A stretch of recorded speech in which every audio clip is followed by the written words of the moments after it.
I hate office hours.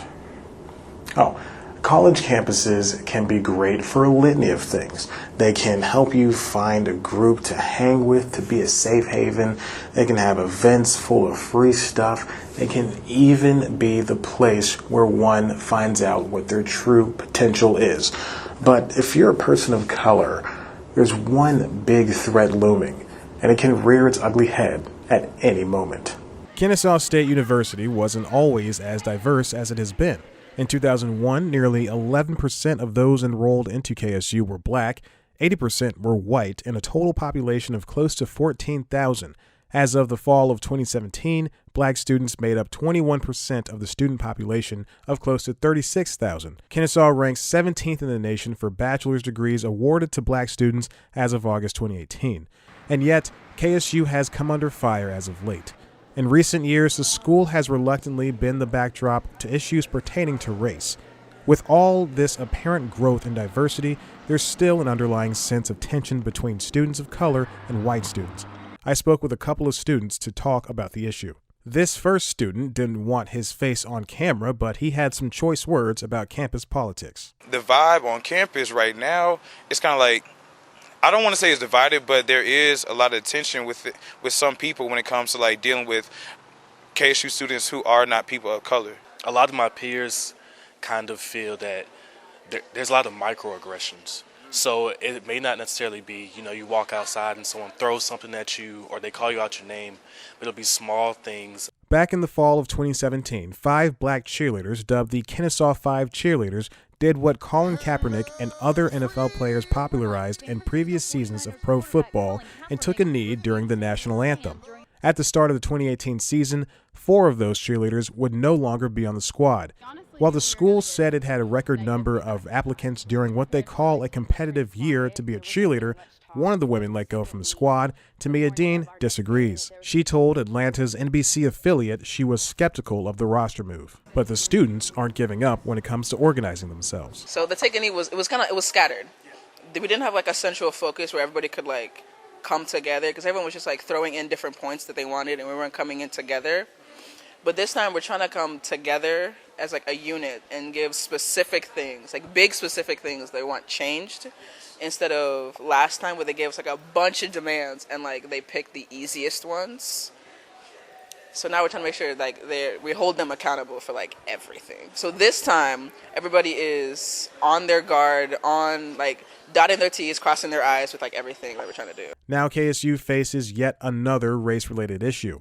In February of 2019, a student took to the messaging app GroupMe, where users can create group chats with friends. He posted a photo of the back of a black student's head along with this caption: "Many are voicing their concerns about their safety." One thing about students of color or just minority students as a whole, it's mostly female students who I'll hear concerns from or complaints. And I think that's more so just having like a dual identity of, okay, you may be a person of color, but then you're also a woman. I haven't experienced that, but that's usually who I hear have the most concerns, especially when we're talking about safety.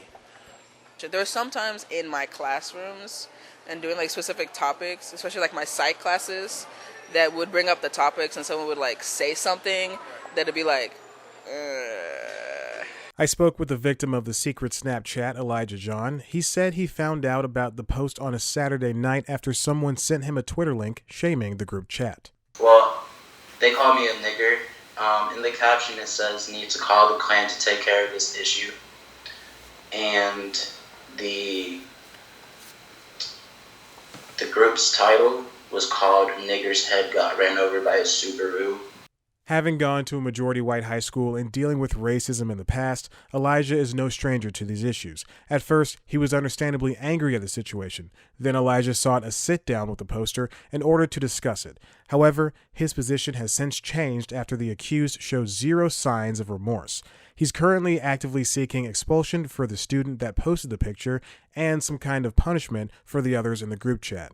Sadly, Kennesaw State isn't the only college in Georgia that has experienced a bout of racism.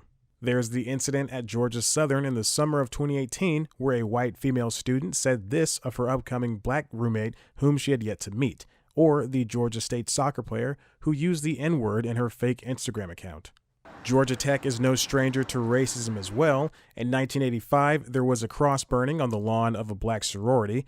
30 years later, a fraternity was put on limited suspension from campus for reportedly yelling racial slurs at a black female student, only for the suspension to be lifted a year later. Of course, there was the University of Georgia baseball player who spouted a racial epithet towards a black UGA quarterback during a football game in the fall of 2018. There was an investigation and he was later dismissed from the organization. Not only that, in 2013, students marched in protest of a racist post on the UGA Black Affairs Council Facebook page, one of a handful of posts on several multicultural pages for the school. The administration of KSU is not exactly sitting on their hands waiting for everything to fizzle out. As previously stated, they have been holding periodic meetings with students in order to get to the root of the issue. However, with all the meetings, a solution is yet to be found. Even the students have started banding together to do what the administration is sluggishly attempting. There's a lot more cohesion with like all of us instead of like last year, but it was just like all over the place with how they like view, like I said before. But nothing specific, because like small things would happen and no one would really tell anybody about, and people would always meddle up the details, so it was hard to see what was real and what wasn't.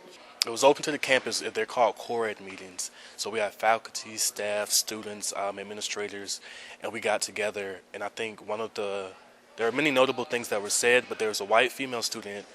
She raised her hand. She was sitting behind me, and she said, as a white student, I can tell you, being in white spaces, there are people who feel comfortable to like be racist, say ignorant things, Islamophobia, all that. So it's almost like kind of an underground masked issue. And in some cases, I say that makes it worse than saying, okay, this person is openly saying this and that, I can avoid them. It's more so weaved into daily interaction.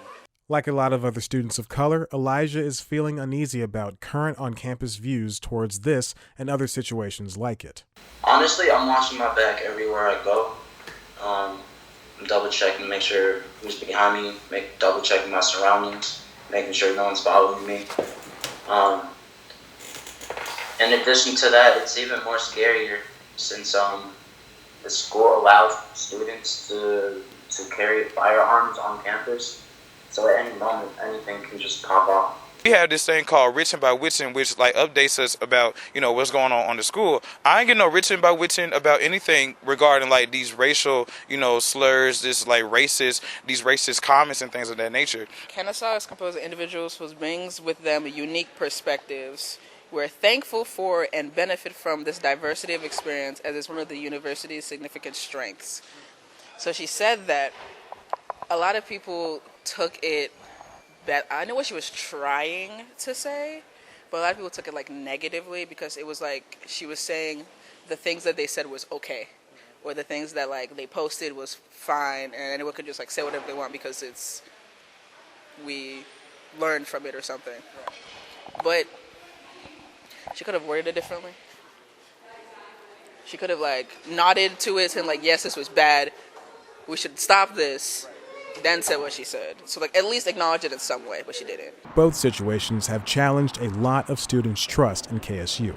It changed my perception of the school, especially with how they deal with stuff like this. What KSU likes to do is sweep everything underneath the rug, which I don't like, because y'all can talk about everything and anything else, but when it comes to like the safety and the culture of your student population, y'all silent. Y'all are mouse. And if y'all gonna be a school of diversity, then y'all need to make sure that every student and every demographic feels safe and feels heard. Just because the situation is handled, it doesn't mean that racism is wholly eradicated from KSU's campus. On the contrary, I don't think it's just the school's job to fix it either. In this case, it takes a campus, and class is in session.